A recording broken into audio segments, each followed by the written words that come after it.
क्योंकि पवित्र आत्मा ही है जो आपको सिखाता है कि प्रार्थना भी कैसे करनी है। पवित्र आत्मा ही तुम्हें सिखाता है, और पवित्र आत्मा ही है जो वचन को तुम्हारे अंदर जिंदा कर देता है। बहुत लोग पढ़ते हैं बाइबल। बहुत से ऐसे लोग हैं जिन्होंने बाइबल को एज ए सब्जेक्ट पढ़ के पीएचडी की हुई, लेकिन अभी भी पवित्र आत्मा के गहरे भेदों को वो नहीं जानते, क्योंकि उन्होंने बाइबल सब्जेक्ट के रूप में पढ़ी है। लेकिन पवित्र आत्मा ही वचन में कहता है, नीति वचन में, कि मैं तुमको अपने वचन बताऊंगी, मैं वचन के गहरे भेद तुम पर उड़ेल दूंगी। वो कौन कह रहे हैं? वो परमेश्वर की आत्मा आपसे कह रही है। हालेलुया। परमेश्वर का आत्मा अगर आपके अंदर होगा, आपको प्रार्थना करनी आ जाएगी। अगर परमेश्वर का आत्मा आपके अंदर होगा, जब आप वचन को पढ़ेंगे, उस वचन को वो जिंदा कर देगा, आपके लिए रेमा वचन बना देगा। और जीसस ने कहा, अगर तुम्हारे पास रेमा वचन नहीं है, तुम जिंदा नहीं रह सकते। कौन से जिंदापन की मैं बात कर रहा हूं? अगर लोगों के घरों में चले जाओ, शादी तो हुई है लेकिन मरी हुई है। वो हस्बैंड वाइफ तो हैं लेकिन लोगों की निगाहों में। बिजनेस तो है लेकिन अंदर से मरा हुआ है, अंदर से खोखला है, अंदर से कर्जों से भरा हुआ है, अंदर से मरा हुआ है। फैमिली तो है, अंदर से डेड है। शरीर तो दिख रहा है, अंदर से डेड है। परमेश्वर ने कहा, जब तक तुम परमेश्वर के वचनों को नहीं लोगे, रेमा वचन को प्राप्त नहीं करोगे, तुम जी नहीं सकते। हालेलुया। यीशु के वचन में लिखा, जितने मृतक परमेश्वर के वचनों को सुनेंगे वो जिएंगे। कौन से मुर्दों की परमेश्वर बात कर रहा है? वो उन्हीं मुर्दों की बात कर रहा है जो अलग अलग सिचुएशन में मरे हुए हैं। अगर उसने कहा, अगर तुम जीना चाहते हो तो पवित्र आत्मा को अपने अंदर बसाओ, पापों से तौबा करो, मेरे सामने आओ। पवित्र आत्मा तुम्हें प्रार्थना करना सिखाएगा।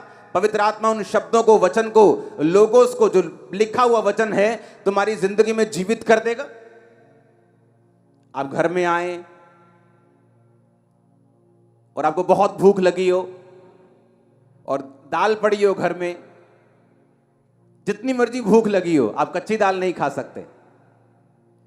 अगर आप बोलेंगे मेरे पास पकाने का टाइम नहीं, आप कच्ची दाल खा जाएंगे, आप उल्टा बीमार हो जाएंगे।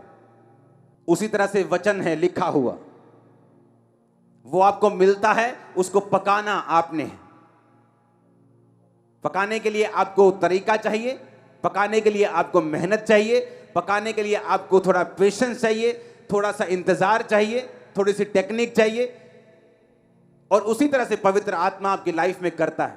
आप वचन को पढ़ते हैं, आप कच्चा राशन ले जाते हैं घरों में, लेकिन जिस दिन आप पवित्र आत्मा की सहायता से उस वचन को पढ़ के उसको पर्सनल कर लेते हैं और वो वचन जिंदा हो जाता है, वो पक जाता है और आप उसे खाकर अपनी भूख मिटाते हैं।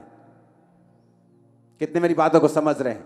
इसलिए बहुत लोगों के घर में कच्चा राशन तो है लेकिन वो उसे पका नहीं सकते, क्योंकि पवित्र आत्मा उनके पास नहीं।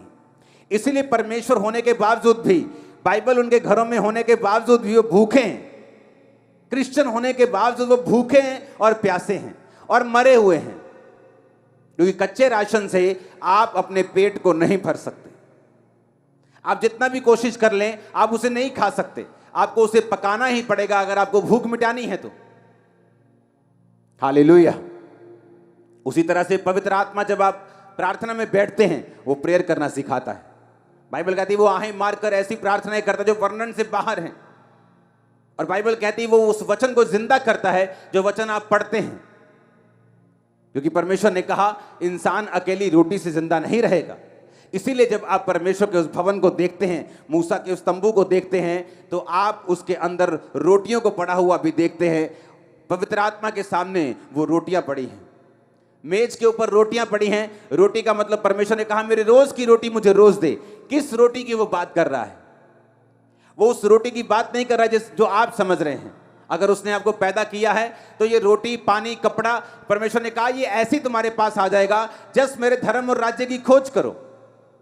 अगर वो कौओं को, अगर वो चिड़ियों को खिलाना जानता है तो पिता तुम्हें भी खिलाएगा। अगर वो फूलों को सुलेमान से भी अच्छे कपड़े पहनाना जानता है, हम बोलते वाओ कितना ब्यूटीफुल फ्लावर है, एक कितना सुंदर फ्लावर है।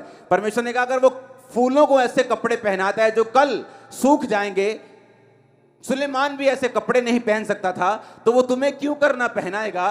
पर अगर तुम उसके धर्म और राज्य की खोज करो तो सब वस्तु तुम्हें मिल जाएंगी। तो परमेश्वर क्यों यहां रोटी की बात कर रहा है? और परमेश्वर यीशु मसीह ने भी कहा कि तुम प्रार्थना किया करो कि मेरे रोज की रोटी मुझे रोज दे। वो किस रोटी की बात कर रहे हैं? वो उसी रोटी की बात कर रहे हैं जो मैंने आपको समझाई है, जो रोज की रेवलेशन आपको चाहिए, जो रोज की ग्रेस आपको चाहिए, रोज का अनुग्रह आपको चाहिए अपना काम करने के लिए, क्रिश्चियन जीवन जीने के लिए, अपना बिजनेस चलाने के लिए भी आपको ग्रेस चाहिए, सेवकाई चलाने के लिए आपको ग्रेस चाहिए, बड़ा काम करने के लिए, लोगों के प्रधानमंत्रियों से मिल आपको ग्रेस चाहिए, आपको इनर पीस चाहिए, आपको ताकत चाहिए, आपको विजडम चाहिए, आपको बुद्धि चाहिए परमेश्वर कैसे बड़े काम करने। और कैसे आएगी ये? उसने कहा पवित्र आत्मा तुम्हें बताएगा। तुम सोच के मत जाना तुम क्या बोलोगे, पवित्र आत्मा तुम्हें बता दिया करेगा तुम्हें क्या बोलना है। हालेलुया।